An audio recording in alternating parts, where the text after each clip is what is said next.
Alhamdulillah nahmaduhu wa nasta'inuhu wa nastaghfiruh wa na'udzu min syururi anfusina wa min sayyiati a'malina may yahdihillahu fala mudhillalah wa may yudhlil fala hadiyalah.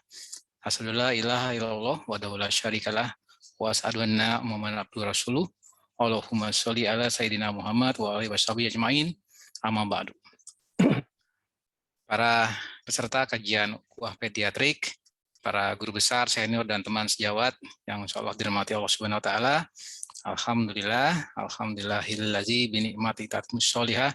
Kita berjumpa kembali pada kajian ukhuwah pediatrik malam hari ini yang insya Allah akan membahas mengenai lanjutan kitab Riyadhus Shalihin mengenai topik mengada-ngada dalam agama. Dan insya Allah akan disampaikan oleh Ustadz Dr. Musyafa Adarini LCMA yang alhamdulillah sudah hadir bersama kita semua. Assalamualaikum Pak Ustadz. Waalaikumsalam warahmatullahi wabarakatuh. Sehat Pak Ustadz ya? Alhamdulillah sehat. Baik, ya, amin. Amin.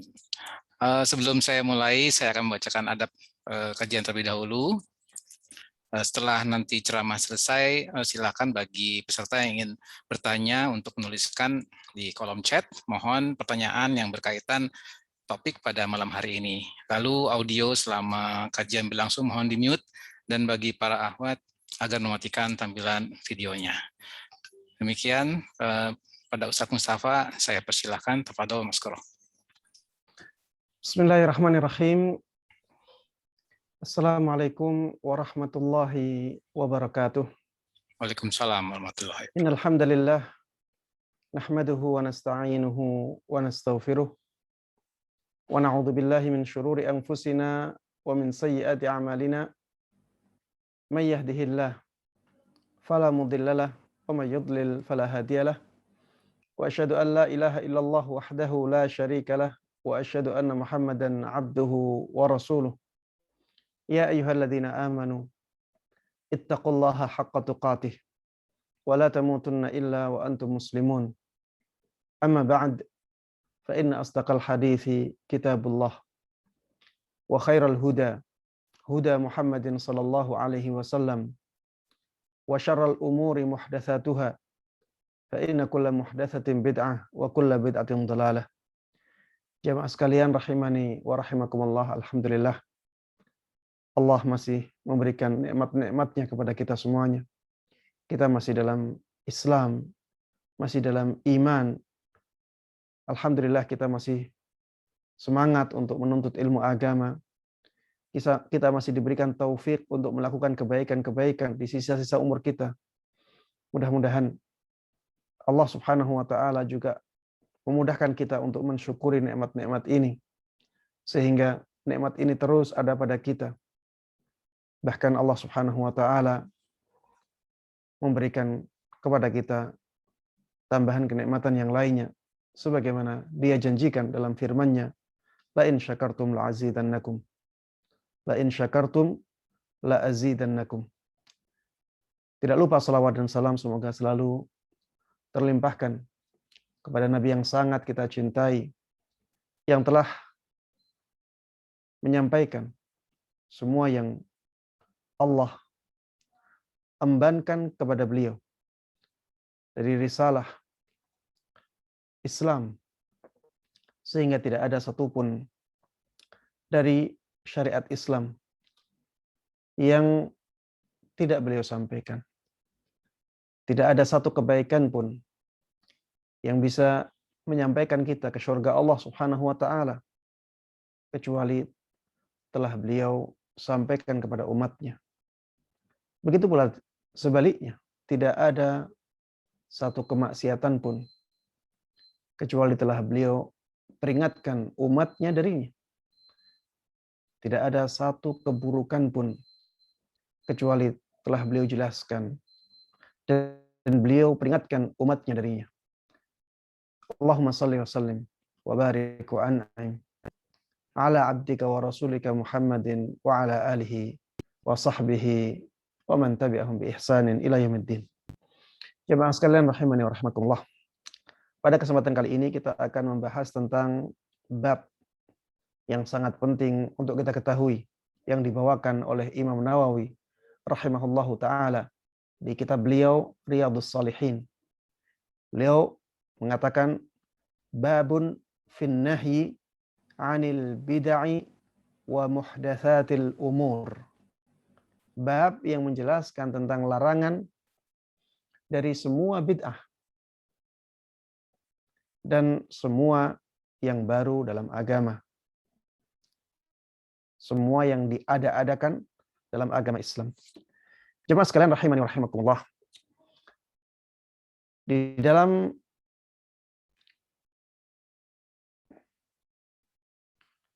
pemberian nama bab ini, Imam Nawawi rahimahullahu taala ingin memberikan penjelasan kepada kita akan haramnya semua bid'ah dan haramnya semua yang diada-adakan di dalam agama Islam.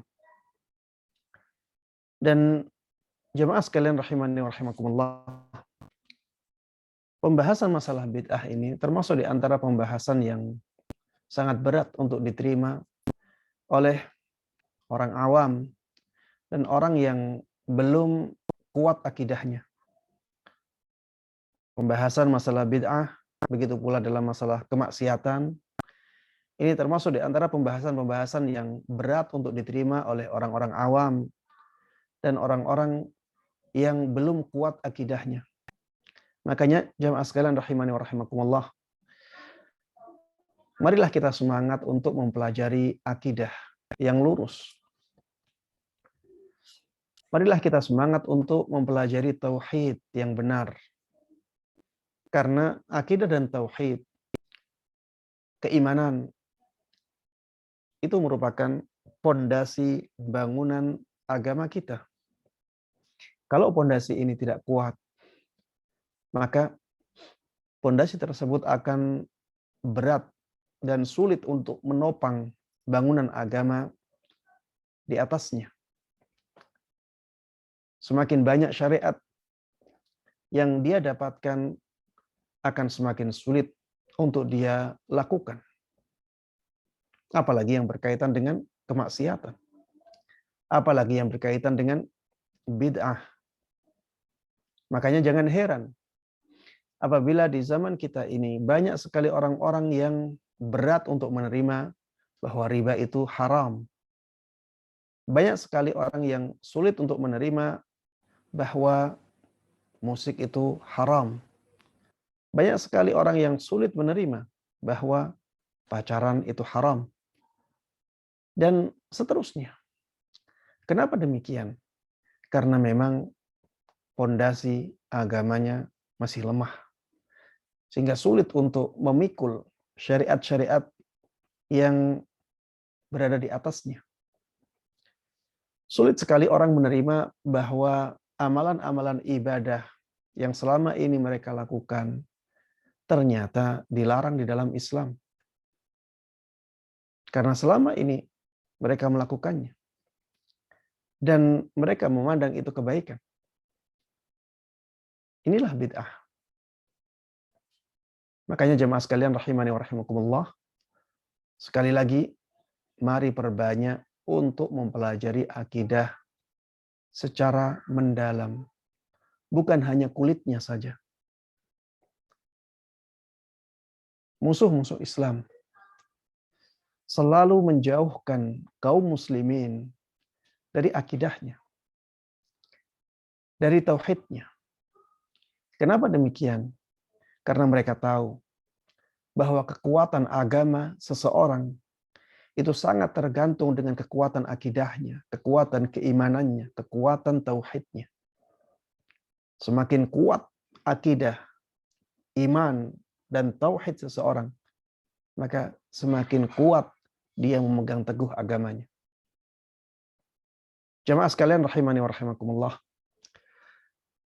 Bid'ah, kenapa dilarang di dalam Islam? Karena bid'ah ini banyak sekali keburukannya. Banyak sekali keburukan bid'ah. Termasuk di antara keburukan bid'ah, bid'ah disebut sebagai sesuatu yang menyimpang di dalam Al-Quran maupun Sunnah Nabi Muhammad SAW disebut sebagai dolal, sesuatu yang menyimpang, sesuatu yang sesat. Dan tidak ada sesuatu yang disebut sebagai kesesatan, penyimpangan oleh Al-Quran dan Sunnah kecuali keburukannya sangat besar sekali.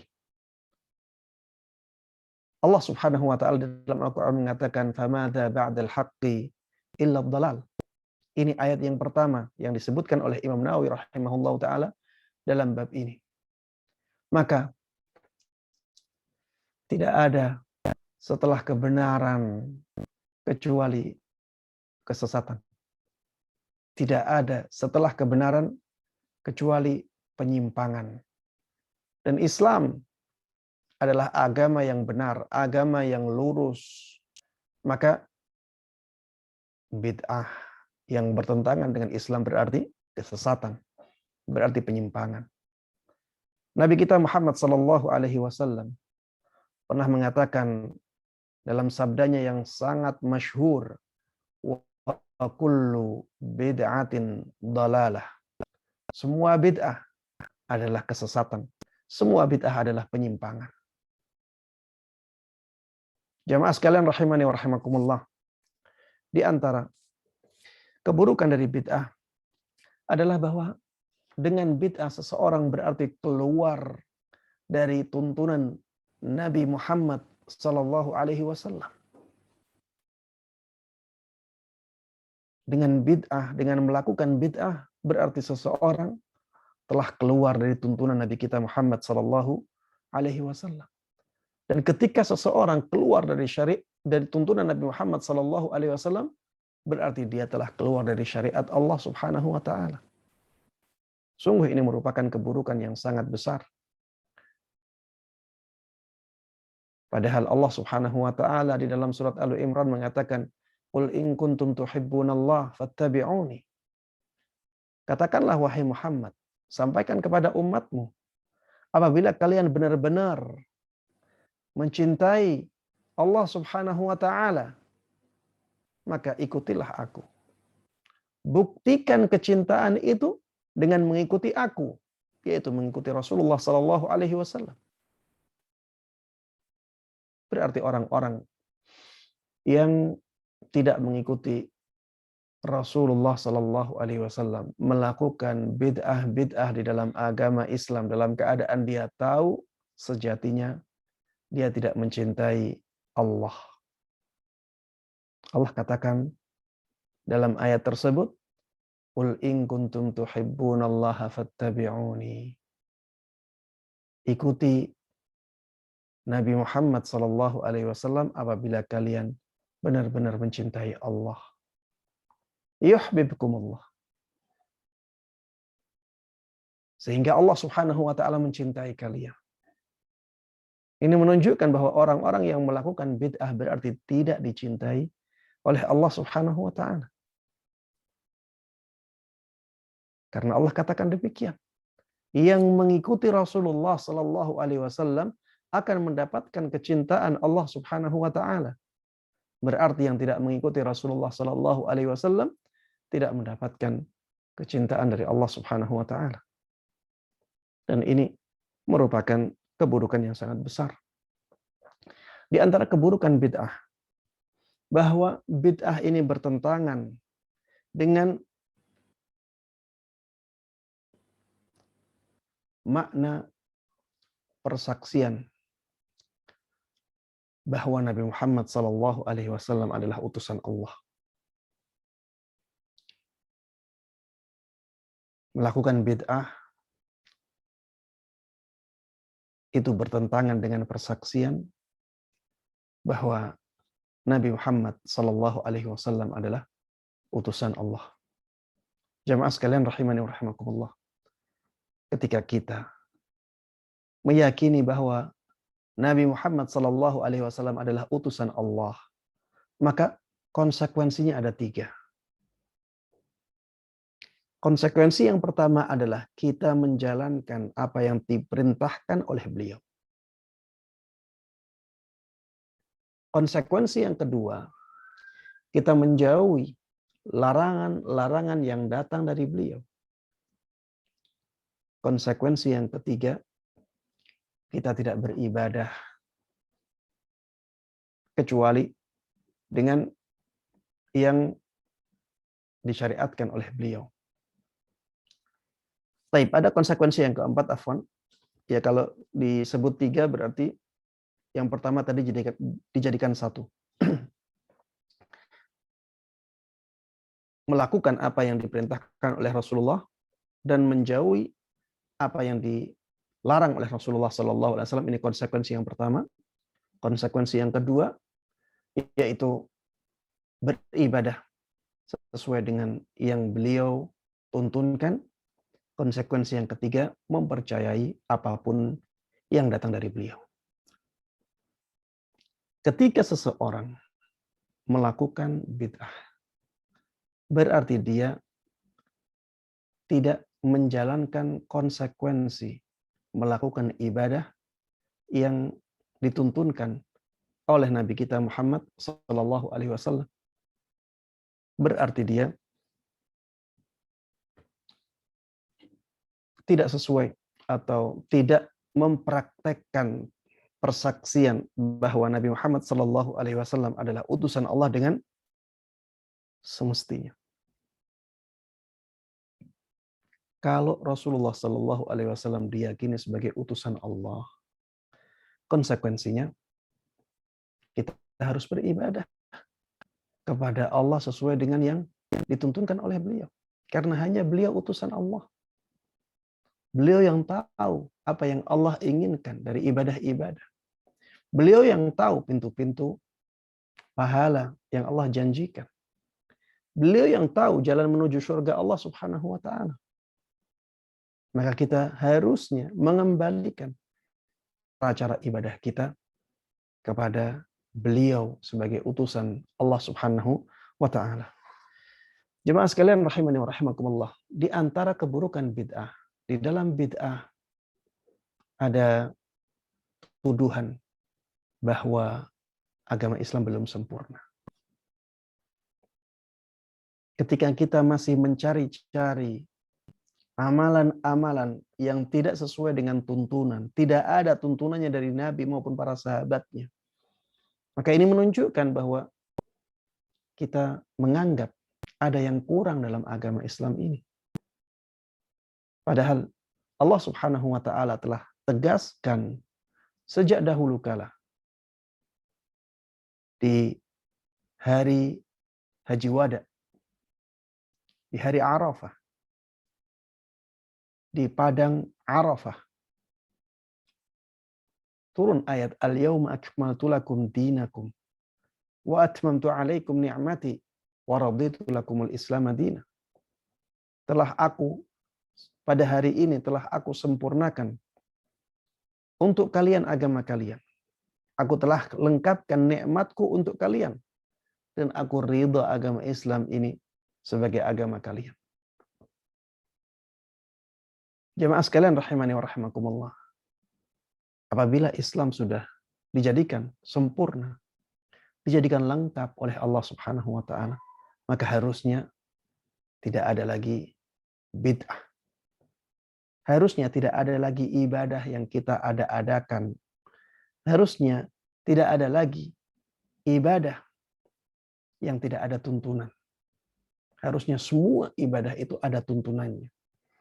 Makanya kalau ada sesuatu yang disebut sebagai ibadah, ternyata tidak ada tuntunannya dari Nabi kita Muhammad SAW maupun para sahabatnya, itu menunjukkan bahwa itu bukan ibadah. Sebenarnya itu bukan ibadah. Kalau itu ibadah, harusnya sudah ada tuntunannya di dalam Islam yang sudah dijadikan sempurna oleh Allah Subhanahu wa taala. Melakukan bid'ah secara tidak langsung menganggap bahwa agama Islam ini masih belum sempurna.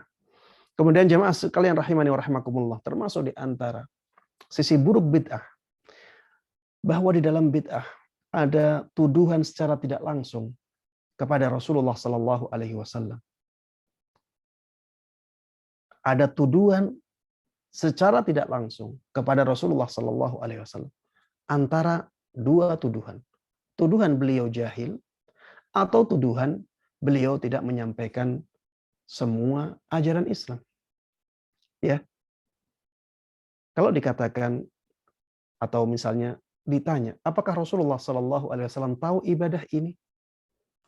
Jawabannya cuma dua kemungkinannya, tahu atau tidak tahu.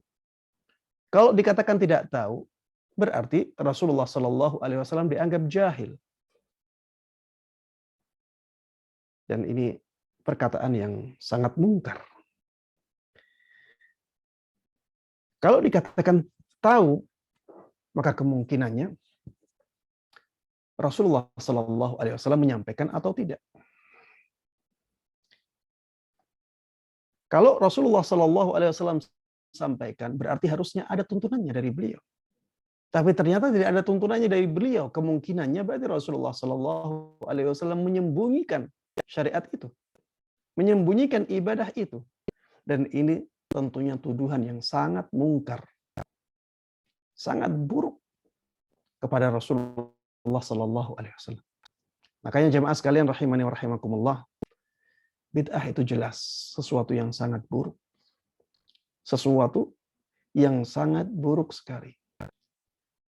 Kemudian di antara sisi buruk dari bid'ah, bid'ah bisa memecah belah kaum muslimin. Dan ini ditunjukkan oleh hadis Nabi Muhammad SAW. Diisyaratkan di dalam hadis Nabi Muhammad SAW, fa innahu man ya'ish minkum fasayara ikhtilafan katsira. Fa'alaikum bisunnati wa sunnatil khulafa'ir rasyidin al-mahdiyyin min ba'di. Bahwa sesungguhnya orang yang hidup setelahku dari kalian nanti akan melihat banyak perpecahan. Maka berpegang teguhlah kepada sunnahku. Ambillah sunnahku. Dan ambillah sunnah para khulafaur rasyidin setelahku. Yang mereka mendapatkan hidayah. Ini menunjukkan bahwa berpegang teguh kepada sunnah akan mempersatukan kaum muslimin.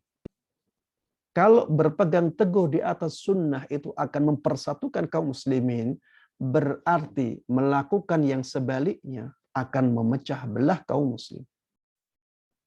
Jemaah sekalian rahimani wa rahimakumullah. Ini sangat terlihat sekali.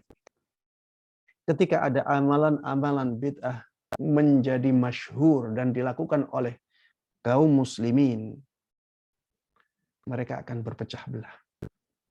Orang-orang yang melakukan bid'ah akan menganggap bahwa orang-orang yang tidak melakukan bid'ah itu kurang agamanya. Sebaliknya, orang yang tidak melakukan bid'ah akan menganggap orang yang melakukan bid'ah itu orang yang kurang agamanya. Akhirnya, kaum muslimin akan berpecah. Coba kalau mereka tidak melakukan bid'ah tersebut. Barisan kaum muslimin akan terjaga persatuan. Lihatlah, Rasulullah Shallallahu Alaihi Wasallam mengatakan bahwa umatku ini akan terpecah belah menjadi 73 golongan. Kenapa terpecah belah menjadi 73 golongan? Karena bid'ah. Karena bid'ah. Makanya jemaah sekalian rahimani wa rahimakumullah, kita mendapati Rasulullah Shallallahu Alaihi Wasallam benar-benar memperingatkan umatnya dari bahaya bid'ah ini dalam banyak hadisnya. Karena memang sangat membahayakan kaum muslimin. Jemaah sekalian rahimani wa rahimakumullah, bid'ah itu bisa mematikan sunnah. Makanya sebagian ulama salaf mengatakan, mabtada'a qaumun bid'atan illa adha'u minas sunnati mithlaha. Tidaklah suatu kaum melakukan bid'ah kecuali mereka akan menghilangkan sunnah yang semisal dengannya. Semisal maksudnya sebanding dengan. Dan ini sangat terlihat di dalam masyarakat yang ada di sekitar kita. semakin semangat masyarakat menjalankan sunnah Nabi Muhammad SAW, maka di daerah itu bid'ah menjadi semakin lemah dan semakin sedikit. Sebaliknya, di masyarakat-masyarakat yang semangat menjalankan bid'ah, maka di sana kita akan mendapati sedikit sunnah Nabi Muhammad SAW dan semakin sedikit. Mereka semakin semangat menjalankan bid'ah. Jamaah sekalian rahimani wa rahimakumullah, sungguh ini keburukan yang sangat nyata dan sangat besar. Banyak masyarakat yang akhirnya terkecoh, tertipu dengan amalan-amalan yang kelihatannya baik. Tapi ternyata amalan-amalan tersebut tidak mendatangkan pahala dari Allah Subhanahu wa ta'ala. Di dalam bid'ah, jamaah sekalian rahimani wa rahimakumullah, ada penggunaan hawa nafsu yang sangat besar. Sampai-sampai mengalahkan dalil. Di dalam bid'ah semuanya ya, pasti ada hawa nafsu. Keinginan melakukan sesuatu karena dorongan dari hawa nafsu kita. Bukan karena dalil. Dalil hanya sampingan. Dan itu terlihat dalam semua bid'ah. Padahal harusnya yang kita nomor satukan adalah dalil. Adapun hawa nafsu kita, harusnya itu hanya menjadi sampingan saja. Tapi ternyata di dalam amalan-amalan bid'ah yang banyak dikedepankan adalah hawa nafsu. Sering kali kita mendengar dari orang-orang yang melakukan bid'ah, tapi Ustadz, kalau kita lakukan ini, kita jadi semangat Ustadz untuk melakukan ibadah. Tapi Ustadz, dengan melakukan ini, rizki menjadi melimpah Ustadz. Ustadz, kalau kita melakukan ini, akhirnya hati menjadi tenang Ustadz. Ustadz, saya ingin melakukan yang seperti ini. Ini yang sesuai dengan keinginan saya. Ini yang sesuai dengan perasaan saya. Mereka tidak mengembalikan kepada tuntunan Rasulullah SAW dan praktek para sahabatnya. Jemaah sekalian rahimani wa rahimakumullah, di antara sisi keburukan bid'ah adalah kerugian dunia dan akhirat. Na'udzubillah min dzalik. Kerugian dari sisi dunia. Dengan bid'ah banyak orang yang capek. Dengan bid'ah banyak orang yang berat. Dengan bid'ah banyak orang yang kehilangan hartanya. Dengan bid'ah banyak orang yang kehilangan waktunya. Kerugian dunia. Kerugian di akhirat jelas. Mereka tidak mendapatkan pahala sama sekali dari amalan bid'ahnya. Karena Rasulullah SAW sejak dahulu telah mengatakan, "Man 'amila 'amalan fa laisa 'alaihi amruna fa huwa rad." Barang siapa yang melakukan amalan yang tidak sesuai dengan tuntunan kami, maka amalan tersebut ditolak. Ditolak oleh Allah Subhanahu wa taala, tidak ada pahala. Sungguh ini merupakan keburukan yang sangat besar dari amalan bid'ah. Kerugian dunia dan kerugian akhirat. Bid'ah, sisi yang sangat buruk diantaranya adalah setan lebih menyukainya daripada kemaksiatan. Setan lebih menyukai bid'ah daripada kemaksiatan. Kenapa? Karena orang yang melakukan bid'ah itu sulit untuk punya kesadaran bertaubat. Berbeda dengan orang yang melakukan kemaksiatan. Lebih besar kemungkinan dia untuk sadar dan bertaubat. Kenapa? Karena orang yang melakukan maksiat, dia punya rasa bersalah. Berbeda dengan orang yang melakukan bid'ah. Dia tidak merasa bersalah sama sekali. Karena dia mengira bahwa yang dia lakukan adalah kebaikan. Makanya jamaah sekalian rahimani wa rahimakumullah, setan itu punya dua pintu dalam mengganggu manusia. Sesuai dengan keadaan manusia. Manusia-manusia yang suka ibadah diganggu dengan bid'ah. Manusia-manusia yang suka yang tidak suka ibadah, ya, condong ke hawa nafsunya, digoda dengan maksiat. Ya, yang suka ibadah digoda dengan bid'ah. Agar apa?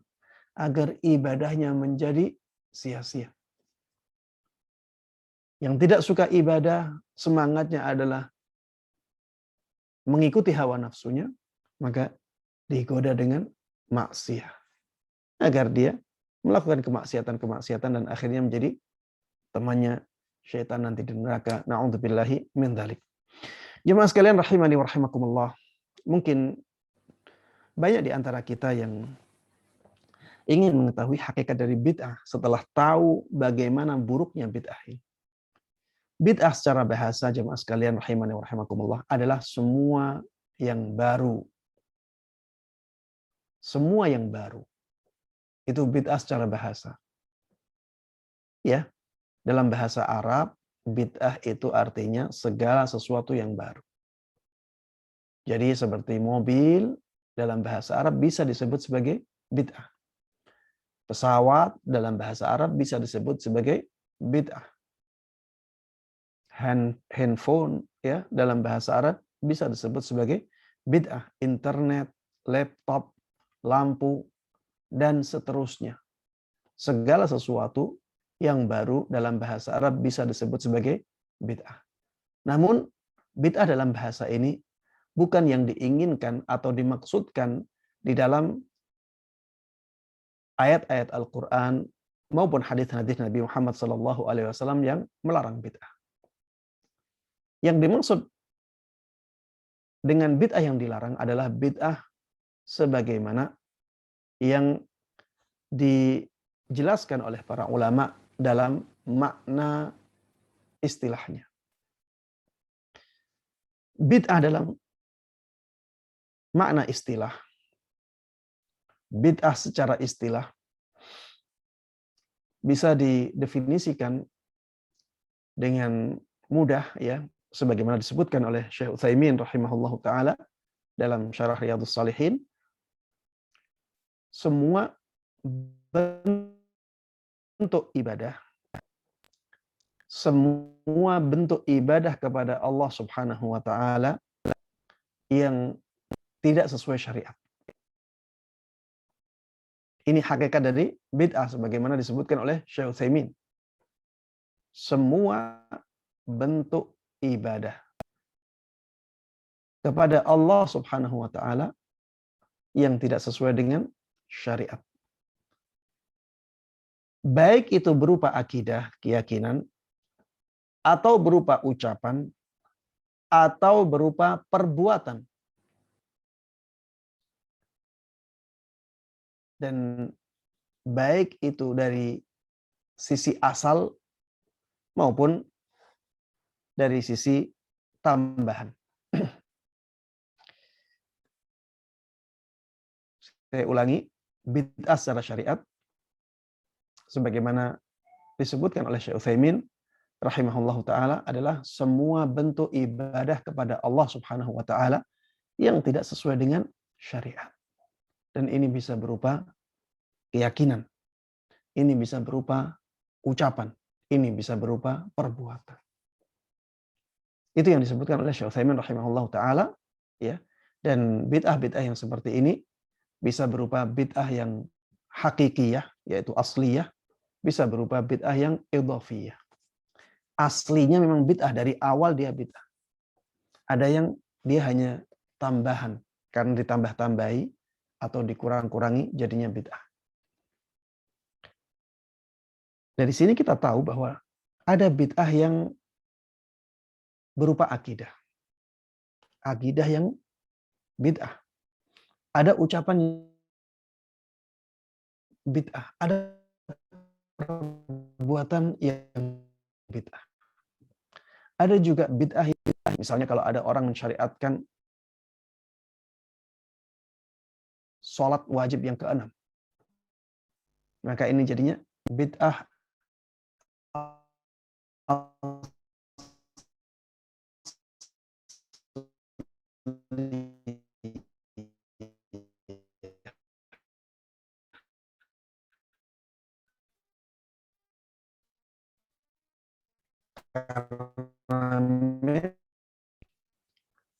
membaca Al-Quran di kuburan dengan niat beribadah kepada Allah Subhanahu wa Ta'ala. Membaca Al-Qurannya itu ibadah yang disyariatkan, tapi dengan bentuk seperti itu, membaca Al-Quran di kuburan, niatnya adalah untuk mendapatkan pahala dari Allah Subhanahu wa Ta'ala. Cara seperti itu tidak pernah dilakukan oleh Rasulullah Sallallahu Alaihi Wasallam. Baik, inilah hakikat bid'ah ya. Inilah hakikat bid'ah, dan ini definisi yang sederhana yang mudah kita pahami. Semua bentuk ibadah kepada Allah Subhanahu wa Ta'ala yang tidak sesuai dengan syariat. Baik, jamaah sekalian rahimani wa rahimakumullah. Seringkali orang-orang mengatakan bahwa di sana ada bid'ah hasanah. Seringkali orang-orang mengatakan demikian. Maka jawabannya bahwa Rasulullah Shallallahu Alaihi Wasallam telah menegaskan bahwa semua bid'ah itu menyimpang. Wa kullu bid'atin dhalalah. Semua bid'ah itu menyimpang. Sehingga perkataan tersebut ya sangat bertentangan dengan sabda Nabi kita Muhammad sallallahu alaihi wasallam. Maka yang harus didahulukan adalah sabda Nabi kita Muhammad sallallahu alaihi wasallam. Dan kita juga bisa mengatakan bahwa orang yang mengatakan demikian, maka ada dua kemungkinan pada perkataannya. Kemungkinan yang pertama, yang dia katakan sebagai bid'ah itu sebenarnya bukan bid'ah. Makanya dia baik. Ini kemungkinan yang pertama. Kemungkinan yang kedua, yang dia katakan itu baik, sebenarnya tidak baik. Dia mengatakan apa? Ada bid'ah yang baik. Kemungkinannya cuma dua. Bisa jadi itu bukan bid'ah. Makanya baik. Atau bisa jadi itu tidak baik. Karena dia bid'ah. Dia mengira itu baik. Padahal sebenarnya tidak baik. Kemudian jamaah sekalian rahimani wa rahimakumullah. Pertanyaan yang juga sering disinggung oleh orang-orang yang menjelaskan tentang bid'ah ya, atau orang-orang yang mengkritisi pembahasan bid'ah. Mereka mengatakan tidak semua yang ditinggalkan oleh Rasulullah Sallallahu Alaihi Wasallam tidak boleh kita lakukan. Ada hal-hal yang tidak pernah dilakukan oleh Rasulullah Sallallahu Alaihi Wasallam sekarang kita lakukan dan bukan bid'ah. Seperti misalnya berdakwah lewat internet, tidak pernah dilakukan oleh Rasulullah Sallallahu Alaihi Wasallam dan para sahabatnya. Apakah berarti kita tidak boleh melakukannya di saat ini? Begitu pula azan dengan mikrofon, itu ibadah dan tidak pernah dilakukan oleh Rasulullah Sallallahu Alaihi Wasallam. Mengapa kita boleh melakukannya di zaman kita? Begitu pula haji dengan pesawat. Tidak pernah Rasulullah Sallallahu Alaihi Wasallam dan para sahabatnya naik pesawat untuk berhaji. Kenapa kita boleh melakukannya? Maka jamaah sekalian rahimani wa rahimakumullah, kita harus tahu jawabannya. Memang tidak semua yang ditinggalkan oleh Rasulullah Sallallahu Alaihi Wasallam tidak boleh kita lakukan. Tapi kita tahu bahwa apabila Rasulullah Sallallahu Alaihi Wasallam sengaja meninggalkan suatu ibadah, padahal ada dorongan untuk melakukannya dan tidak ada halangan untuk melakukannya, maka melakukannya setelah itu menjadi bid'ah. Inilah yang jarang difahami oleh mereka. Segala sesuatu yang ditinggalkan oleh Rasulullah Sallallahu Alaihi Wasallam, padahal ada dorongan melakukannya dan tidak ada penghalang untuk melakukannya, maka itu menjadi bid'ah. Dari sini ya, bid'ah itu harus berupa ibadah. Kalau tidak ibadah, maka melakukannya di zaman kita bukan bid'ah tersebut, ya, tidak dilakukan di zaman Rasulullah Sallallahu Alaihi Wasallam, padahal sudah ada pendorongnya. Ada sebab untuk melakukannya, ada kebutuhan untuk melakukannya. Makanya ketika ada suatu ibadah yang di zaman Nabi Muhammad SAW tidak ada pendorong untuk melakukannya, kemudian setelah itu dilakukan oleh kaum muslimin karena ada pendorong yang tidak ada di zaman Nabi, maka dia tidak menjadi bid'ah. Seperti misalnya mempelajari ilmu jarah wa ta'dil, mempelajari ilmu tentang rawi ini kuat atau tidak. Ini tidak ada pendorongnya di zaman Nabi Muhammad SAW. Karena para sahabat kepada Rasulullah langsung. Para sahabat mengambil hadis dari Rasulullah SAW langsung. Atau mengambil dari sahabat lain. Sahabat adil. Tidak perlu dibahas. Makanya mempelajari ilmu jarh wa ta'dil, ya, bukan bid'ah. Begitu pula dengan mempelajari misalnya ilmu nahwu. Di zaman Nabi dan para sahabat, mereka tidak perlu belajar nahwu. Karena memang kebiasaan mereka seperti itu. Tidak ada kebutuhan untuk melakukannya.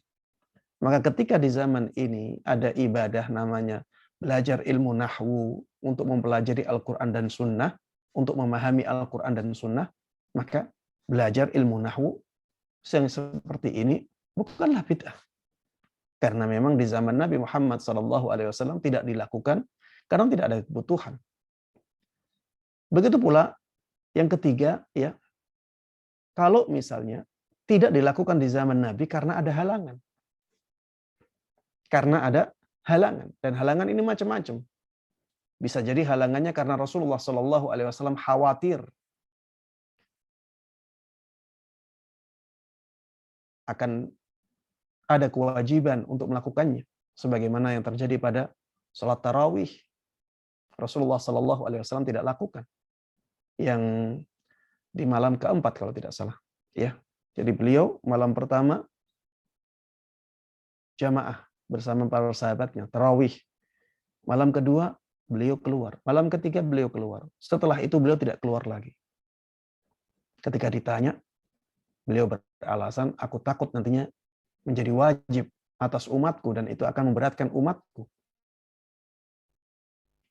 Ini ada halangan, makanya Rasulullah SAW tidak teruskan. Termasuk di antara halangan ketidakmampuan, ya, ketidakmampuan. Seperti misalnya adzan menggunakan mikrofon. Apakah Rasulullah SAW mampu melakukannya? Jawabannya tidak. Apakah para sahabat yang mampu melakukannya? Jawabannya tidak. Ketika di zaman kita ini, kita menggunakan mikrofon untuk mengeraskan suara adzan kita, maka ini bukan bid'ah. Karena Rasulullah SAW meninggalkannya karena adanya halangan, yaitu ketidakmampuan. Jamaah sekalian rahimani wa rahimakumullah. Contoh bid'ah yang sering kita dengar, ya, adalah misalnya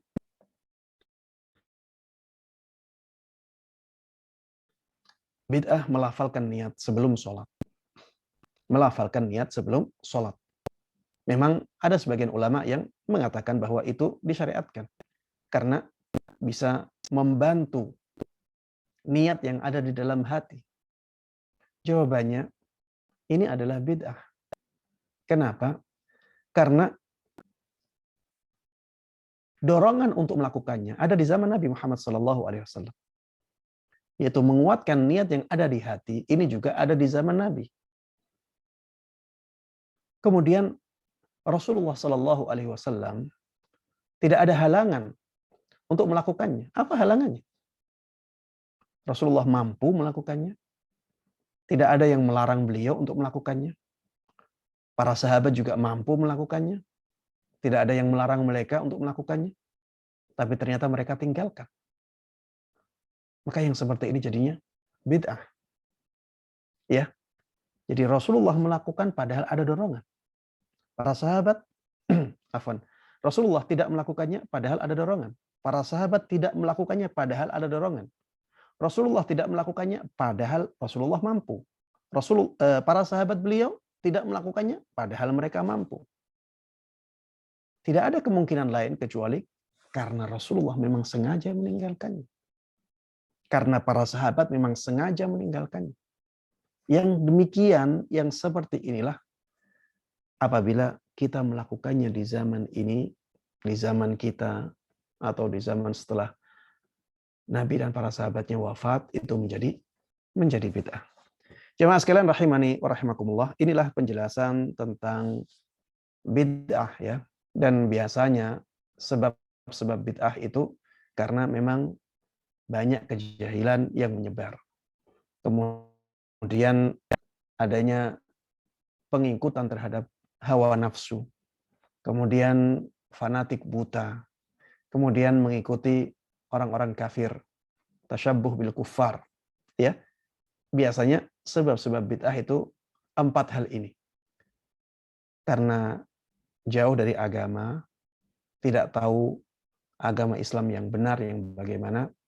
Kemudian yang kedua, karena mengikuti hawa nafsu. Kemudian yang ketiga, karena fanatik buta. Kemudian yang keempat, biasanya karena ingin mengikuti kebiasaan orang-orang kafir.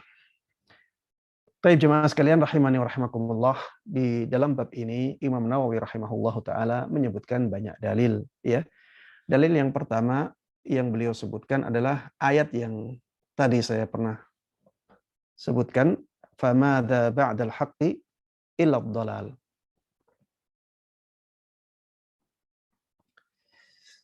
Allah Subhanahu wa taala berfirman, tidak ada setelah kebenaran kecuali kesesatan. Dan agama Islam atau tuntunan syariat Islam jelas benarnya. Berarti yang selain syariat Islam berarti kesesatan. Berarti penyimpangan. Dan masuk di dalamnya masalah bid'ah. Ayat yang kedua yang dibawakan oleh Imam Nawawi rahimahullahu taala adalah firman Allah Subhanahu wa taala, wa anna hadza sirati mustaqiman fattabi'uhu wa la tattabi'us subula fatafarraqa bikum an sabili. Sesungguhnya ini adalah jalanku yang lurus. Maka ikutilah jalan tersebut. Jadi jalannya apa? Kata-katanya satu, sirati. Ini adalah jalanku yang satu, yang lurus. Maka ikutilah jalan ini. Wala tattabi'us subul. Dan jangan sampai kalian mengikuti jalan-jalan yang banyak. Fatafarraqa bikum an sabili, sehingga kalian berpecah belah dari jalannya, jalan Allah Subhanahu wa taala. Jemaah sekalian rahimani wa rahimakumullah. Di dalam hadis yang diriwayatkan oleh sahabat Ibnu Mas'ud radhiyallahu taala anhu, disebutkan di sana bahwa ketika Rasulullah Shallallahu alaihi wasallam menjelaskan ayat ini, beliau membuat satu garis lurus. Kemudian beliau mengatakan, inilah yang dimaksud dengan satu jalan yang lurus yang kita diperintahkan untuk mengikutinya. Kemudian Rasulullah Shallallahu alaihi wasallam membuat garis-garis di samping garis lurus tadi. Garis-garis banyak di samping di samping satu garis lurus tadi. Dan beliau mengatakan, inilah yang dimaksud dengan jalan banyak. Inilah yang dimaksud dengan jalan-jalan banyak. Yaitu jalan-jalan kesesatan.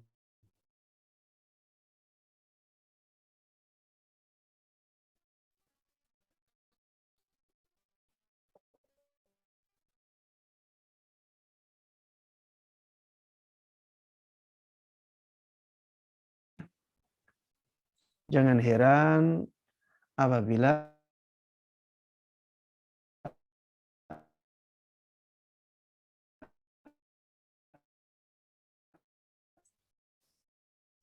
Afwan Ustadz, sinyalnya mungkin kurang baik, terputus-putus terdengarnya.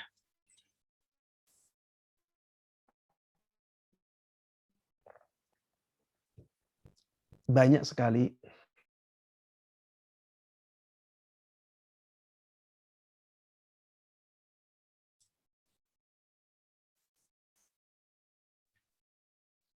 Subhanallah, sepertinya Pak Ustadz, siapa? Ya,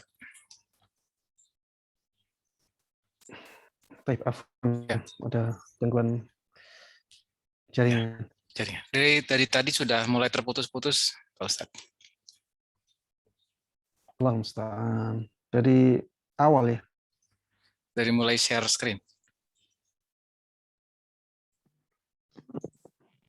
Sekarang masih terputus-putus. Masih Pak Ustadz.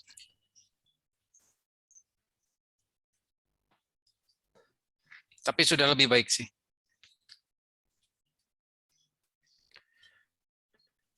Sebentar ya. Nah,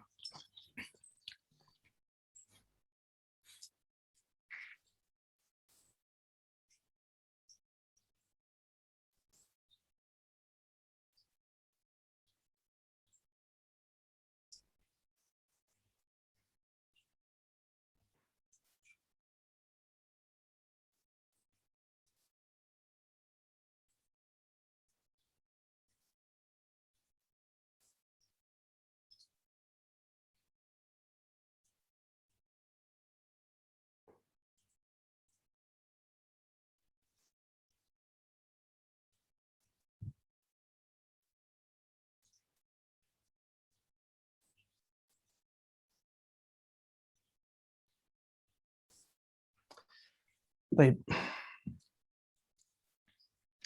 Kita teruskan aja ya. baik, Ustadz. Tafadhol. Baik. Ayat yang kedua adalah ayat yang menjelaskan tentang jalan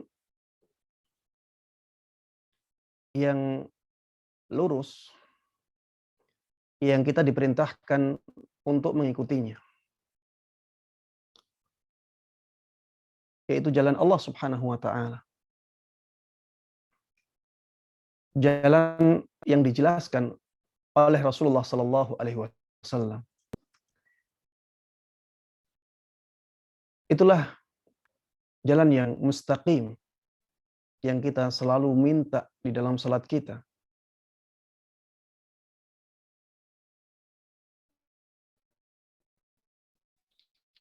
Ihdinas siratal mustaqim.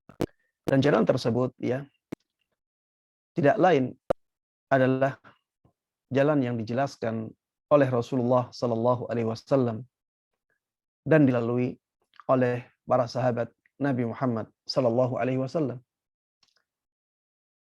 Itulah jalan al-jamaah yang disifati oleh Rasulullah sallallahu alaihi wasallam, ma ana alaihi al-yaum wa ashabi.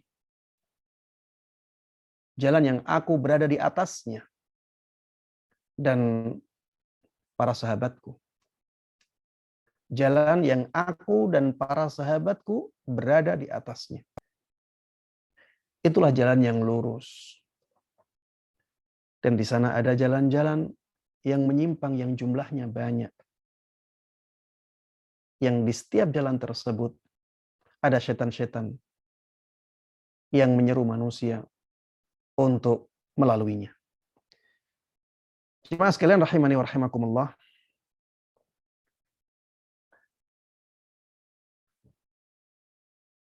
Di antara dalil-dalil yang disebutkan oleh Imam Nawawi rahimahullah taala adalah hadis ibunda kita Aisyah radhiyallahu taala anha yang sangat masyhur ya, dan tadi sudah saya sebutkan, man amila amalan laisa alaihi amruna fahuwa rad. Barang siapa yang melakukan amalan yang tidak sesuai dengan tuntunan kami, maka amalan tersebut ditolak.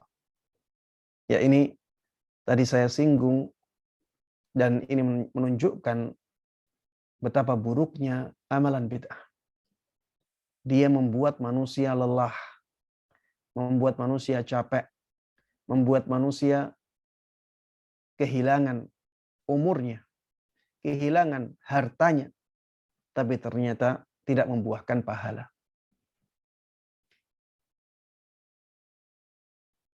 Dan ini menjadikan manusia sangat merugi sekali. Jangan sampai kita terjatuh ke dalam kesalahan-kesalahan yang demikian. Termasuk di antara hadis yang disebutkan oleh Imam Nawawi rahimahullahu taala dalam bab ini adalah hadis dari Jabir radhiyallahu taala anhu. Di dalam hadis ini beliau mengatakan fa inna khairal hadithi kitabullah. Perkataan yang paling baik adalah kitabullah, Al-Qur'an. Itulah perkataan yang paling baik. Wa khairal hadi atau wa khairas salam. Dan petunjuk yang paling baik adalah petunjuknya sallallahu alaihi wasallam. Kemudian beliau mengatakan wa syarrul umuri muhdatsatuha.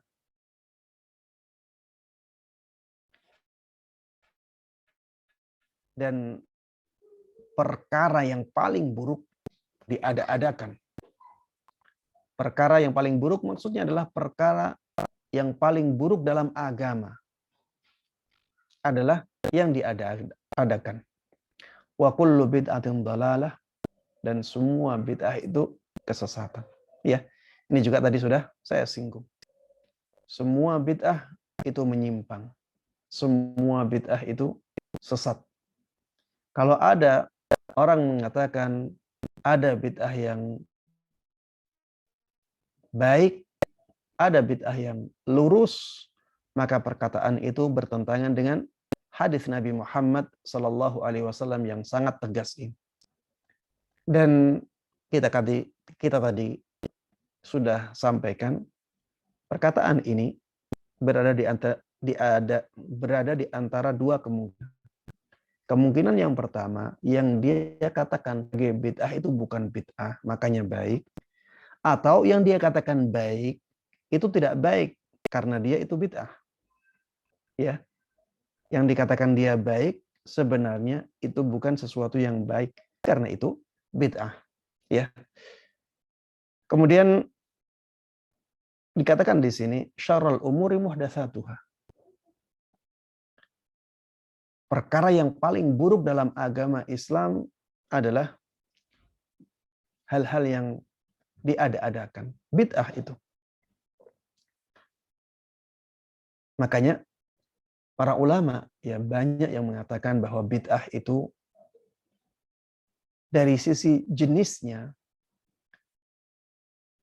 lebih buruk daripada kemaksiatan. Jadi dosa yang paling besar adalah dosa kesyirikan. Tingkatan yang kedua adalah bid'ah. Tingkatan yang ketiga baru dosa besar. Tingkatan yang keempat dosa kecil. Ini dari sisi jenisnya, ya, dari sisi jenisnya. Dari sisi jenisnya jenis kesyirikan itu yang paling berat. Dosa yang paling berat yang tidak diampuni oleh Allah Subhanahu wa taala. Itu kesyirikan. Ya. Setelah ini dari sisi jenisnya adalah kebid'ahan. Jenis bid'ah ya, itu jenis dosa yang lebih besar daripada jenis dosa besar. Kemudian setelah itu dosa besar, kemudian setelah itu baru dosa kecil. Makanya Rasulullah sallallahu alaihi wasallam katakan di sini wa syarrul umuri muhdatsatuha wa kullu bid'atin dhalalah. Semua perkara dalam agama ini yang baru ya wa syarrul umuri muhdatsatuha, perkara yang paling buruk adalah perkara yang diada-adakan dalam agama ini, dan semua bid'ah adalah kesesatan. Kemudian hadis yang terakhir yang dibawakan oleh Imam Nawawi rahimahullah taala dalam bab ini adalah hadis Al-Irbad ibn Sariyah. Ini juga tadi sudah saya singgung, ya. Beliau Rasulullah Shallallahu Alaihi Wasallam pernah berwasiat kepada para sahabat dengan wasiat perpisahan. Beliau katakan, fa innahu man ya'ish minkum fasayara ba'di fasayara ikhtilafan katsira. Bahwa sesungguhnya apabila ada salah seorang dari kalian hidup setelahku, maka dia akan melihat banyak perpecahan. Kemudian Rasulullah memerintahkan untuk berpegang teguh di atas sunnah beliau dan sunnahnya para khulafaur rasyidin yang mereka mendapatkan hidayah setelah beliau. Ya, ini jelas menunjukkan bahwa bid'ah itu akan menjadikan kaum muslimin terpecah-pecah. Makanya solusi dari persatuan kaum muslimin adalah mengikuti sunnah Nabi Muhammad SAW. Tinggalkan amalan-amalan yang tidak ada tuntunannya. Insya Allah kaum muslimin akan bersatu di atas jalan yang lurus. Baik, demikian jemaah sekalian rahimani wa rahimakumullah. Kajian yang bisa kita bahas pada kesempatan kali ini, ya, mudah-mudahan bermanfaat bagi kita semuanya. Mudah-mudahan Allah berkahi ilmu kita, dan mudah-mudahan Allah Subhanahu wa taala memberikan taufiknya kepada kita semuanya bisa menjalankan ilmu agama yang sampai kepada kita dengan baik dan mudah, dan bisa menyebarkannya kepada orang lain. Amin amin ya rabbal alamin. Wa sallallahu wasallama wa baraka ala nabiyyina Muhammadin wa ala alihi wa sahbihi wa man tabi'ahum bi ihsanin ila yaumiddin. Alhamdulillahi rabbil alamin. Alhamdulillahirabbil alamin. Insyaallah barakallahu fikum wa jazakallahu khair Ustaz atas materinya yang telah disampaikan kepada kami semua. Semoga bermanfaat bagi kita semua. Amin ya rabbal alamin. Baik, sebelum kita masuk pada sesi tanya jawab, saya mengingatkan kembali bahwa kajian pada malam hari ini dapat disimak kembali dalam format rekaman di channel YouTube Ukhuwah Pediatrik. Baik, saya lihat di sini ada beberapa pertanyaan yang ada dalam kolom chat, namun juga ada yang mau raise hand ya. Jadi ada yang mau bertanya langsung. Mungkin untuk satu orang akan saya buka sesi pertanyaan saya langsung. Silakan Abu Muadz untuk di unmute. Jazakallahu khair. Assalamualaikum Assalamualaikum warahmatullahi wabarakatuh.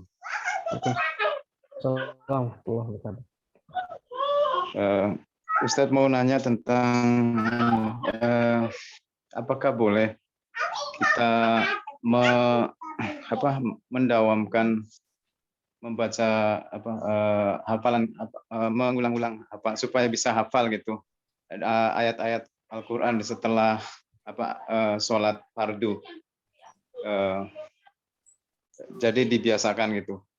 Karena kalau tidak setelah sholat fardu agak sulit waktunya gitu. Itu mungkin itu saja. Assalamualaikum. Jazakallahu khair.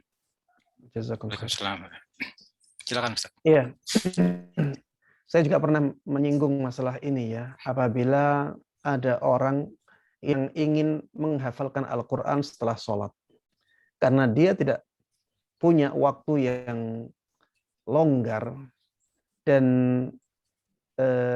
enak untuk menghafal Al-Quran kecuali waktu-waktu setelah sholat itu.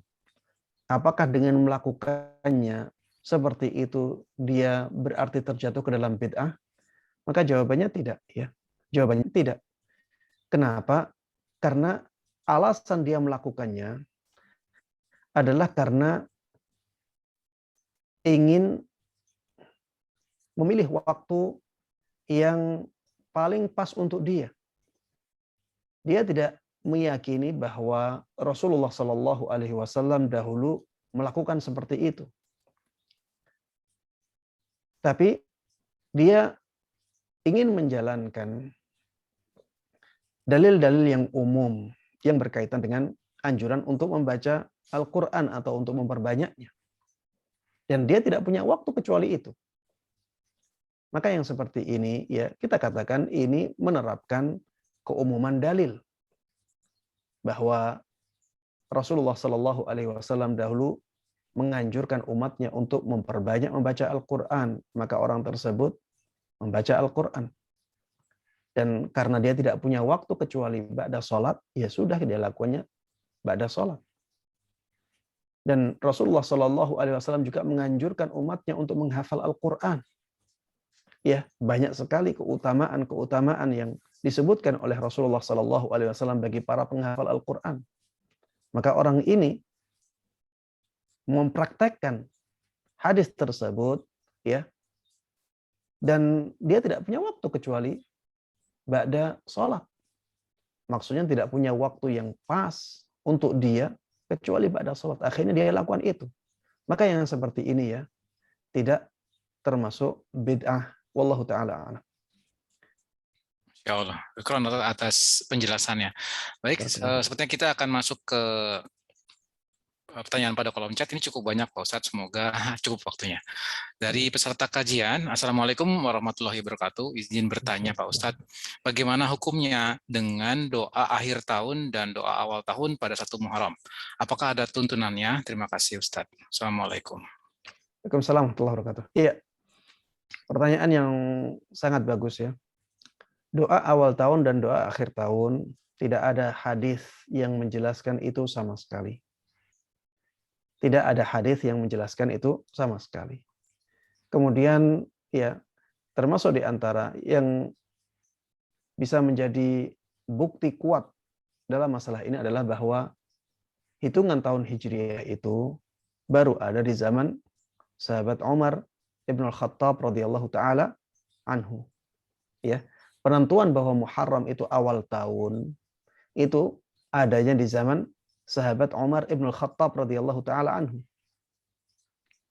Sehingga jelas ya, tidak mungkin ada awal dan akhir tahun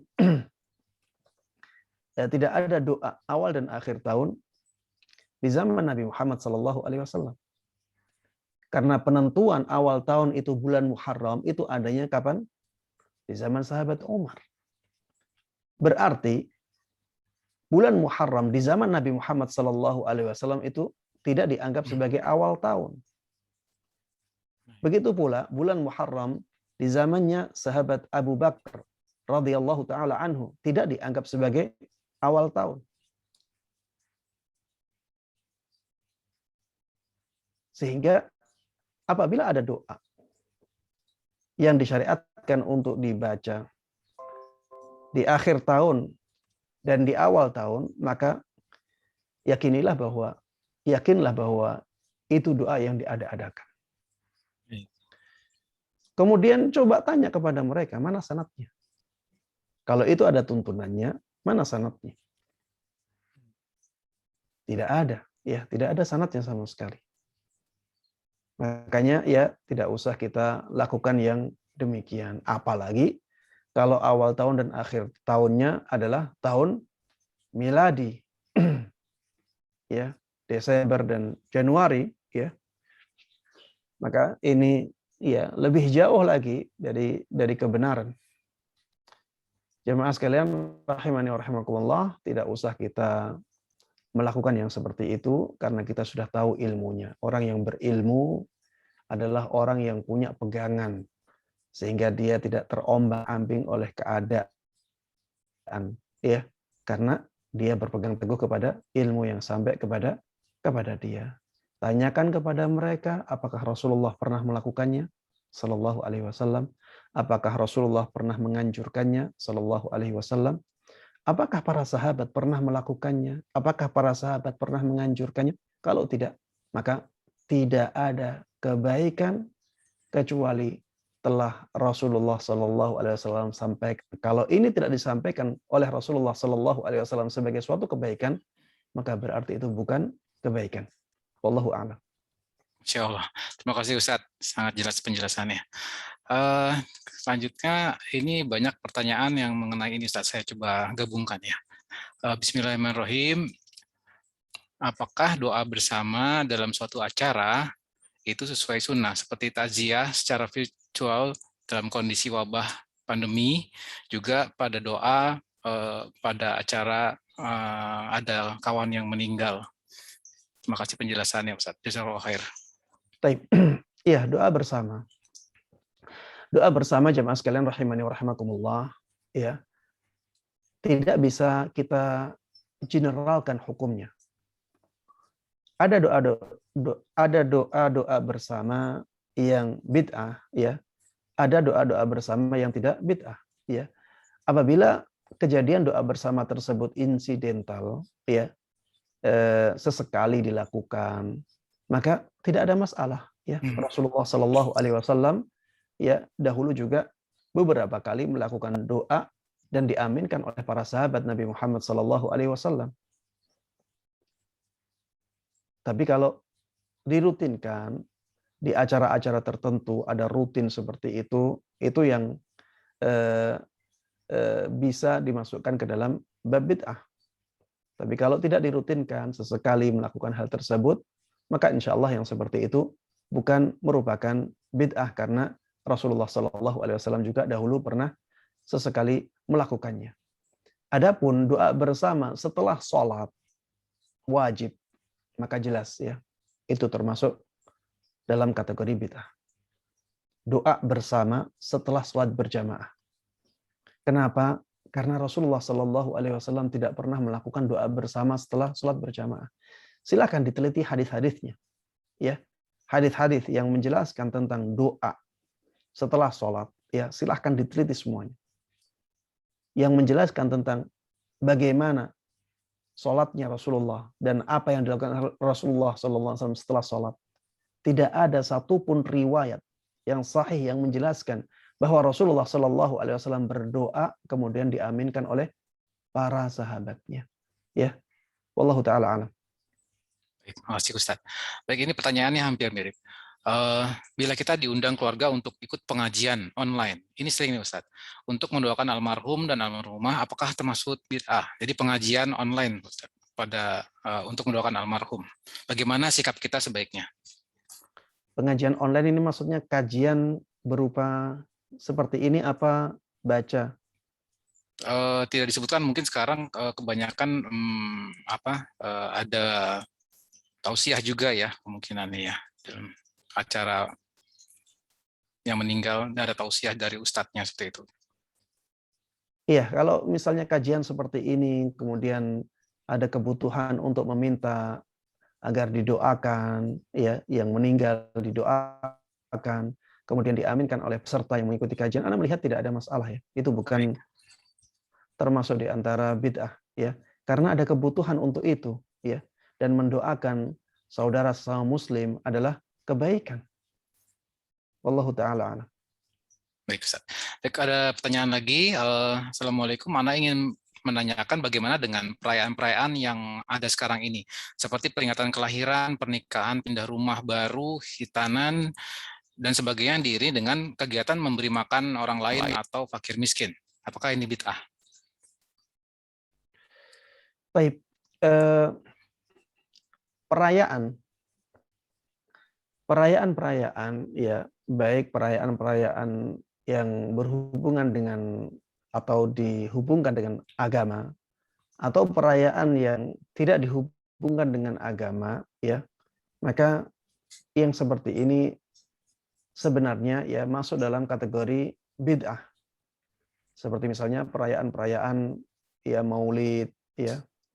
Ini memang saya katakan tadi, ya, berat untuk diterima oleh orang awam atau orang yang belum belajar akidah yang lurus. Perayaan Maulid, ya, ini masuk dalam kategori bid'ah dan ini berat untuk diterima. Kenapa? Kenapa masuk dalam kategori bid'ah? Karena seseorang tidaklah melakukan perayaan Maulid kecuali karena ingin mendapatkan pahala. Dan ini bentuk ibadah. Kemudian bentuk ibadah ini mungkin dilakukan oleh para sahabat Nabi Muhammad SAW, bahkan mungkin dilakukan oleh Rasulullah. Karena inti dari perayaan Maulid adalah merayakan kelahiran Rasulullah. itu mungkin dilakukan oleh Rasulullah Sallallahu Alaihi Wasallam. Kalau ada yang mengatakan Ustadz, mungkin karena Rasulullah Sallallahu Alaihi Wasallam tawadhu, Ustadz, merendah, makanya beliau tidak merayakan Maulid ini di zaman beliau. Kita katakan, tidakkah di sana ada syariat yang hampir sama dengan ini, misalnya mengucapkan salam kepada Rasulullah, kemudian mengucapkan sholawat untuk Rasulullah? Ada, tapi tidak ada alasan Rasulullah Sallallahu Alaihi Wasallam tidak melakukannya, kemudian dengan alasan merendah. Di dalam sholat, setiap sholat kita ada Assalamu alayka ayyuhan nabi wa rahmatullahi wa barakatuh. Harusnya Rasulullah Sallallahu Alaihi Wasallam bisa meninggalkannya dengan alasan tawadhu kalau itu dibenarkan. Tapi Rasulullah melakukan itu. Dan di dalam sholat ada sholawat Ibrahimiyah. Allahumma salli ala Muhammadin wa ala ali Muhammad. Kama sallaita ala Ibrahim wa ala ali Ibrahim innaka Hamidum Majid. Wa barik ala Muhammad wa ala ali Muhammad kama barakta ala Ibrahim wa ala ali Ibrahim. Kalau alasan merendah itu bisa digunakan, harusnya Rasulullah Sallallahu Alaihi Wasallam bisa meninggalkan ini agar dilakukan oleh orang-orang setelahnya karena alasan merendah. Ternyata Rasulullah tidak demikian. Ya, sehingga alasan merendah dalam masalah Maulid ini tidak bisa diterima karena di sana ada syariat-syariat lain yang sebenarnya bisa digunakan. Alasan merendah tersebut ternyata Rasulullah Sallallahu Alaihi Wasallam tidak menggunakannya. Kemudian para sahabat beliau, tawaduknya Rasulullah Sallallahu Alaihi Wasallam, illah ini atau sebab ini harusnya hilang ketika masa sahabat Nabi Muhammad Sallallahu Alaihi Wasallam. Rasulullah sudah wafat. Ternyata para sahabatnya juga tidak melakukannya sama sekali. Dan adanya perayaan ini baru ada di abad ke-5 Hijriah. Jadi 400-an lebih. Sehingga ya dari zaman Rasulullah sampai 300 tahun setelahnya tidak ada satupun perayaan Maulid Nabi. Tidak ada sekalipun perayaan Maulid Nabi. 300 tahun lebih. Bisa dibayangkan. Apakah yang seperti ini kita katakan sebagai kebenaran? Apakah yang seperti ini kita katakan sebagai syariat Islam? Ya tentunya ya sulit untuk mengatakannya. Kalau itu syariat Islam berarti sahabat, tabi'in, tabi'ut tabi'in meninggalkan syariat Islam. Meninggalkan sebagian dari syariat Islam. Yang menurut orang-orang yang melakukannya di zaman ini sangat besar sekali keutamaannya. Dan mereka melihat orang-orang yang tidak melakukan Maulid Nabi sebagai orang-orang yang tidak mencintai Rasulullah Sallallahu Alaihi Wasallam. Apakah berarti para sahabat tidak mencintai Rasulullah? Apakah tabi'in tidak mencintai Rasulullah Sallallahu Alaihi Wasallam? Tabi'ut tabi'in tidak mencintai Rasulullah? Imam 4, Imam Syafi'i tidak pernah satupun melakukan Maulid Nabi. Imam Malik yang sangat menghormati sunnah Nabi Muhammad Sallallahu Alaihi Wasallam tidak membaca hadis kecuali dalam keadaan berwudu. Tidak pernah sekalipun menjalankan Maulid Nabi. Begitu pula Imam Ahmad, begitu pula dengan Imam Abu Hanifah. Ya, dan memang ya berat menerima hal ini. Tapi kalau kita mau jujur, ya, maka ini masuk dalam kategori bid'ah karena ditinggalkan oleh Rasulullah Sallallahu Alaihi Wasallam padahal ada dorongan untuk melakukannya. Ya, sebagaimana orang sekarang, Ustadz, kalau kita melakukan perayaan Maulid Nabi, kita akan semakin cinta kepada Rasulullah. Kita akan tahu sejarah-sejarah kehidupan Rasulullah Sallallahu Alaihi Wasallam. Dorongan ini ada di zaman sahabat, ada di zaman tabi'in, ada di zaman tabi'in. Ada nih, kebutuhan untuk ini ada. Tapi mereka tetap tidak melakukannya. Dan tidak ada halangan. Sahabat mampu melakukannya. Tabi'in mampu melakukannya. Tabi'ut tabi'in mampu melakukannya. Tapi mereka tinggalkan. Ini menunjukkan bahwa ini masuk dalam kategori bid'ah. Ya, wallahu taala alam. Adapun ya seperti misalnya mengadakan acara untuk sunatan, ya. Ini walimah maksudnya ya. Ini masuknya ke walimah. Ada acara sunatan, ada acara pindah rumah, ya, mengajak para tetangga. Ini walimah. Dan para ulama memasukkan bab walimah kepada bab adab, bukan bab ibadah. Ya, walimah seperti ini, ya, banyak ulama yang membolehkan. Di antaranya Imam Syafi'i rahimahullahu taala, beliau menjelaskan hal ini di dalam kitab Al-Um, ya, ada walimatul khitan, ya. Kemudian walimah rumah yang baru, ya. Diajak orang-orang tetangga-tetangga untuk berkumpul, ya, sebagai bentuk kerukunan di dalam masyarakat. Ya, seperti ini Anda melihat tidak ada masalah, ya. Yang penting ketika walimah tersebut, ya, tidak ada acara yang berbau kemaksiatan, tidak ada acara-acara yang berbau kebid'ahan, ya. Sekedar walimah mengumpulkan para tetangga, kemudian memberikan tausiah kepada mereka agar mereka mendapatkan ilmu agama, kemudian mendoakan agar rumah yang baru dihuni diberikan keberkahan, diberikan kebaikan, ya, seperti ini. Insya Allah tidak ada masalah. Wallahu ta'ala a'lam. Baik, syukur Ustaz. Ini menyambung pertanyaan yang tadi Ustaz.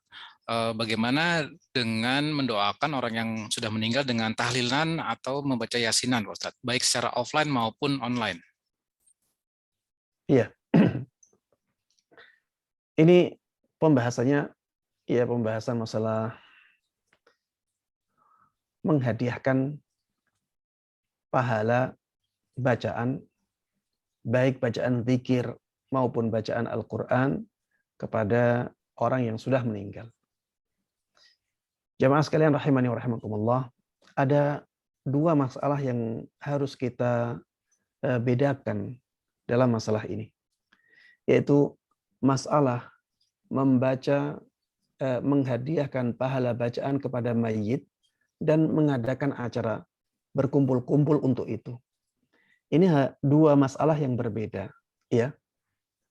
Makanya jangan sampai ketika kita tahu bahwa misalnya Imam Ahmad membolehkan menghadiahkan pahala bacaan kepada mayit, jangan sampai kita pahami bahwa Imam Ahmad membolehkan kumpul-kumpul bersama-sama, tahlilan dan yasinan itu dibolehkan oleh Imam Ahmad. Begitu pula dengan Imam atau Syekhul Islam Ibnu Taimiyah, Ibnu Al-Qayyim, Syekh Muhammad Ibn Saleh Al-Utsaimin, yang mereka mengatakan bahwa pahala bacaan itu bisa sampai kepada mayit. Bukan berarti mereka membolehkan bentuk acaranya. Ya. Yang mereka bolehkan adalah misalnya ada orang di dalam rumah, ya, membaca Al-Qur'an, kemudian dia mengatakan bahwa pahala bacaan tersebut dia hadiahkan kepada si fulan, si fulanah. Ini yang mereka bolehkan. Bukan mengadakan acara tahlilan sebagaimana yang banyak dilakukan oleh masyarakat. Ya, kalau mengadakan acara perkumpulan seperti itu dibentuk dengan bentuk yang seperti itu, maka jelas, ya, para ulama melarangnya, dan ini bid'ah. Walaupun dia mengatakan bahwa pahala bacaan itu bisa sampai kepada mayit. Ya, karena memang yang masalah adalah acaranya. Yang masalah adalah perkumpulannya. Tidak ada di zaman Nabi yang seperti itu. Tidak ada di zaman sahabat yang seperti itu. Di zaman tabi'in tidak ada. Di zaman tabi'ut tabi'in tidak ada. Kalau ada di zaman kita, maka ini menjadi bid'ah. Tadi, ya, apabila ada ibadah yang ditinggalkan, kemudian sebenarnya ada pendorongnya, dan tidak ada penghalangnya, maka melakukannya di zaman kita menjadi bid'ah. Taib, tahlilan dan yasinan. Coba kita terapkan dalam kaidah ini. Kita terapkan kaidah ini dalam masalah tahlilan dan yasinan. Apakah ibadah ini pernah dilakukan oleh Rasulullah dan para sahabatnya? Jawabannya tidak. Tidak pernah Rasulullah yasinan dan tahlilan. Kalau membaca yasin, iya. Kalau membaca tahlil, iya. Yang saya permasalahkan atau kita bahas adalah yasinan dan tahlilan. Ya, tentunya kita tahu bagaimana cara tersebut. Apakah ada pendorong di zaman Nabi dan para sahabatnya? Jelas ada. Pendorongnya apa? adanya orang-orang yang sudah meninggal di zaman itu, ya. Di zaman sahabat apalagi, Rasulullah meninggal, wafat, ya. Kemudian keluarga Rasulullah SAW banyak yang wafat, ya. Sahabat-sahabat yang meninggal juga banyak di zaman sahabat Nabi Muhammad SAW. Dorongan untuk mendoakan mereka, memberikan pahala kepada mereka, itu sangat besar, sudah ada di zaman itu. Kemudian tidak ada penghalang, mereka mampu melakukannya. Ya, tidak ada penghalang, tidak ada yang melarang mereka, ya, dan mereka pun mampu melakukannya. Tapi ternyata mereka tinggalkan. Tidak pernah ada yang seperti itu. Makanya yang seperti ini di zaman kita dilarang, tidak boleh. Dan ini yang tadi saya sebutkan, ya, bid'ah itu memecah belah umat. Bid'ah itu memecah belah umat. Coba sekarang, orang yang tidak melakukan ibadah yang seperti itu, akhirnya dimusuhi oleh orang yang melakukannya. Dan saya melihat, ya, banyak orang yang akhirnya dijauhi oleh masyarakat hanya karena ini saja. Inilah perpecahan yang terjadi karena bid'ah. Coba kalau dari awal tidak ada yang melakukan seperti itu, masyarakat akan rukun. Ya, dan inilah yang ditakutkan oleh Rasulullah SAW. Maka solusinya adalah, ayo kita kembali kepada sunnah Nabi Muhammad SAW. Apakah Rasulullah pernah melakukannya? Apakah para sahabat pernah melakukannya? Ya, kalau tidak pernah, ya, ayo kita tinggalkan semuanya. Ya, kembali kepada sunnah Nabi Muhammad SAW. Misalnya, ya, bersedekah untuk mayit masih bisa. Ya, bersedekah untuk mayit masih bisa. Ayo kita doakan mayit, ya, dengan misalnya doa sendiri-sendiri di rumah masih bisa, ya. Kemudian ayo kita bantu orang-orang yang terkena musibah tersebut dengan bantuan uang, dengan bantuan makanan. Itu sunnah. Tapi banyak tidak dijalankan oleh masyarakat, ya. Ayo kita ganti yang tidak sunnah dengan sunnah Nabi Muhammad SAW. Wallahu a'lam. Baik, terima kasih Ustadz atas penjelasan yang sangat jelas. Baik, ada pertanyaan lagi dari peserta. Assalamualaikum Ustadz. Bagaimana membedakan yang mana termasuk amalan bid'ah dan maslahah mursalah? Apakah bid'ah hasanah yang dimaksud itu bisa disebut dengan maslahah mursalah? Barakallahu fikum. Baik, ini pembahasan yang juga masih sulit difahami oleh orang-orang yang belum banyak belajar sunnah, ya. Ada maslahah mursalah, ada bid'ah. Di antara perbedaan antara keduanya adalah bahwa maslahah mursalah itu tempatnya bukan dalam ibadah. Maslahah mursalah itu di selain ibadah. Adapun bid'ah itu ranahnya ibadah. Maslahah mursalah seperti apa? Seperti misalnya pembuatan tanda-tanda lalu lintas. Tidak boleh lewat jalan sini, ya. Tidak boleh belok, tidak boleh putar balik. Ada lampu merah, ada lampu hijau, ada lampu kuning, ya. Ini maslahah mursalah. Dan tempatnya bukan di ranah ibadah, ya. Tempatnya bukan di ibadah. Ini tempatnya masalah-masalah ada. Berbeda dengan bid'ah. Bid'ah itu tempatnya dalam masalah ibadah. Kemudian jamaah sekalian rahimani wa rahimakumullah, maslahah mursalah ini biasanya adalah sarana untuk menuju tujuan syariat. Berbeda dengan bid'ah. Bid'ah ini bertentangan dengan tujuan syariat. Kalau maslahah mursalah ini adalah jalan untuk menuju kepada tujuan syariat.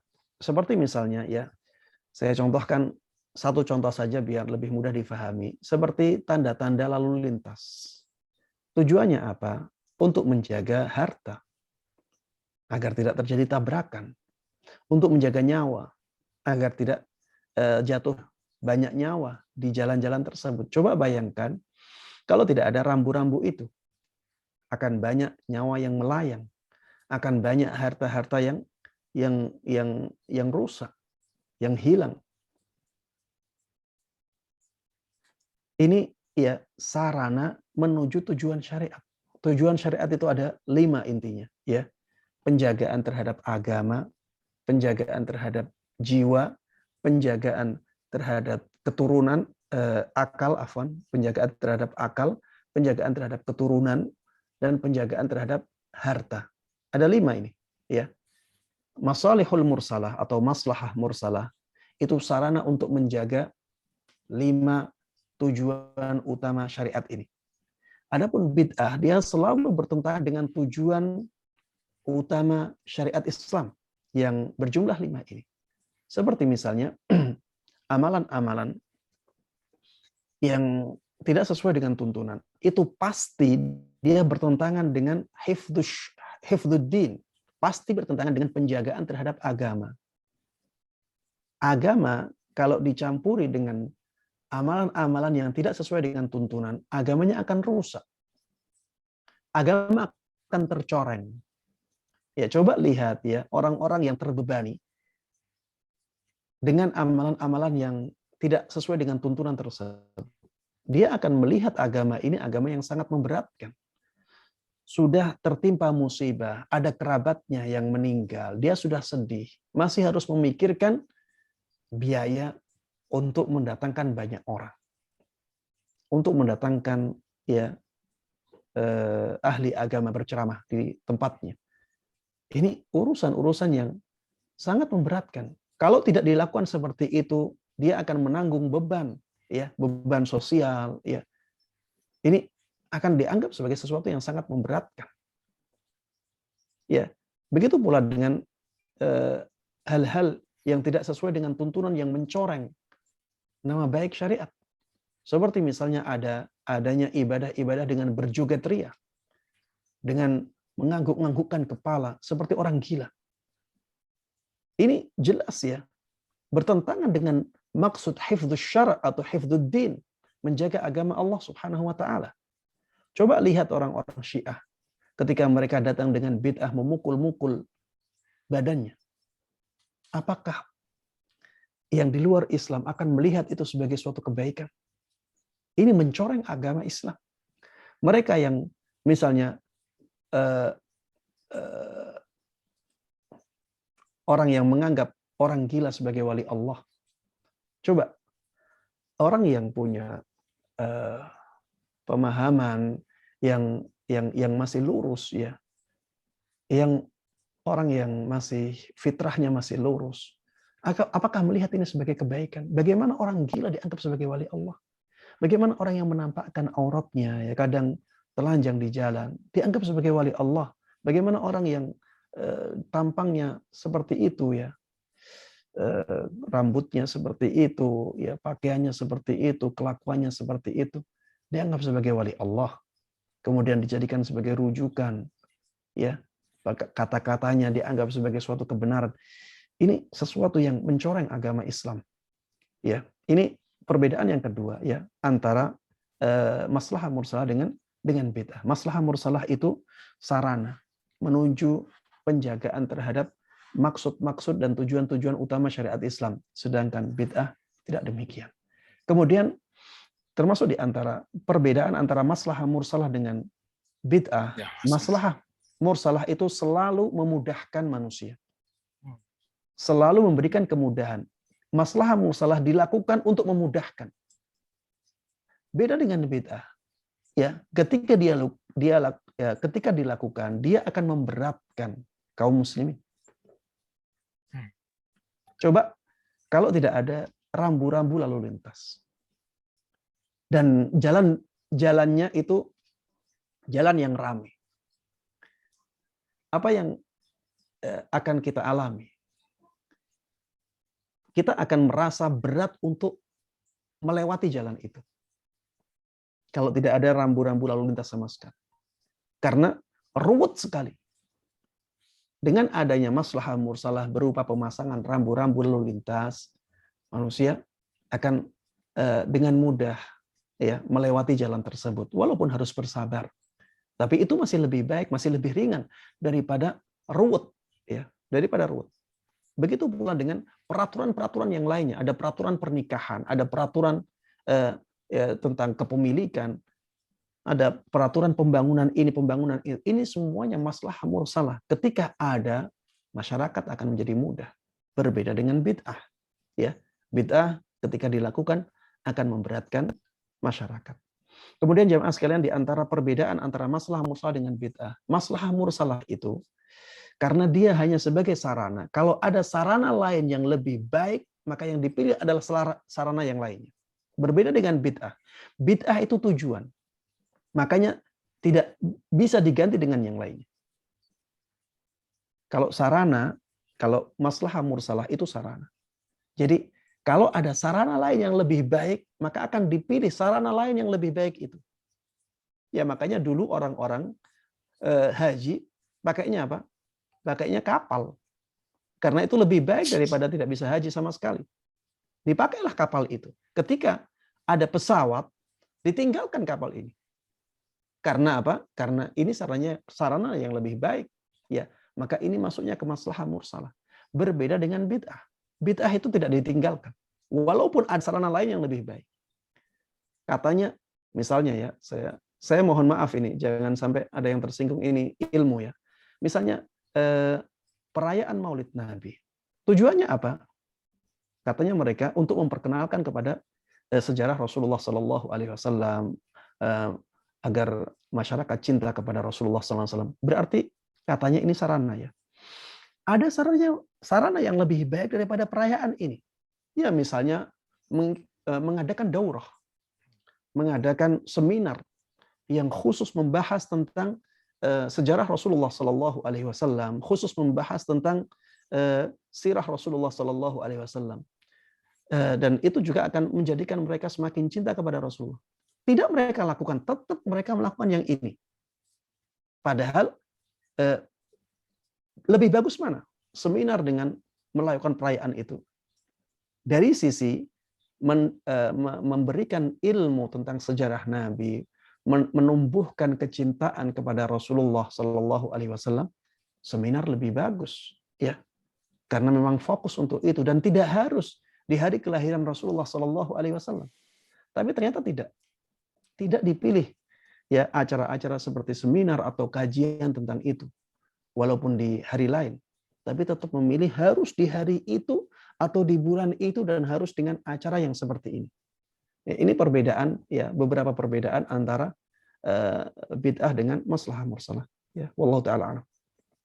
Baik, Masya Allah. Sebenarnya ini masih banyak pertanyaan Ustaz, tapi karena berhubung waktu, sepertinya tadi adalah pertanyaan terakhir dan alhamdulillah sudah dijawab oleh Ustaz Mustafa. Barakallahu fikum wa jazakallahu khair Ustaz atas semua yang telah disampaikan dan jawaban-jawaban yang membuat kita menjadi lebih jelas dalam kehidupan sehari nanti. Amin ya rabbal alamin. Baik, semoga Ustaz juga diberikan kesehatan dan rahmat Allah Subhanahu wa taala. Amin ya rabbal alamin. Baik, para peserta, kita sudah di akhir acara. Saya ingatkan kembali bahwa acara ini dapat disimak kembali dalam rekaman channel di Ukofediatrik. Saya, Bobby Setia Darmawan, beserta kru Ukofediatrik mohon diri, dan saya tutup dengan doa. Subhanallah wa bihamdika asyhadu an la ilaha illa anta astaghfiruka wa atubu ilaik. Assalamualaikum warahmatullahi wabarakatuh. Waalaikumsalam warahmatullahi wabarakatuh. Assalamualaikum Ustaz. Wa jazakum khairah, barakallahu fikum. Amin.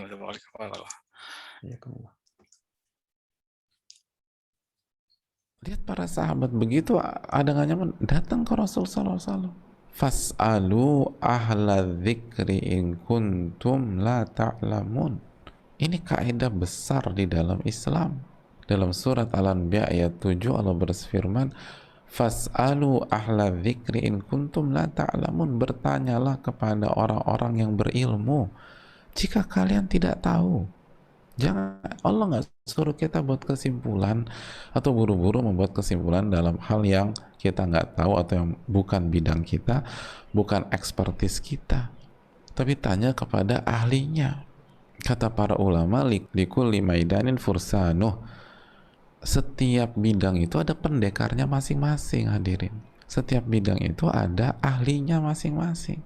Maka serahkan kepada expertnya, kepada ahlinya. Irji'i ila rabbiki radiyatan mardiyah فادخلي في عبادي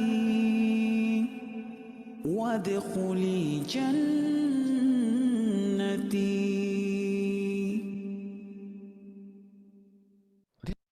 Dan Ustadz jangan capek-capek ya, selalu sehat ya dan istirahat yang cukup nih di rumah nih. Soalnya kemarin udah divaksin, insyaallah. Masya Allah, Masya Allah. Irji'i ila rabbiki radiyatan mardiyah fadkhuli fi ibadi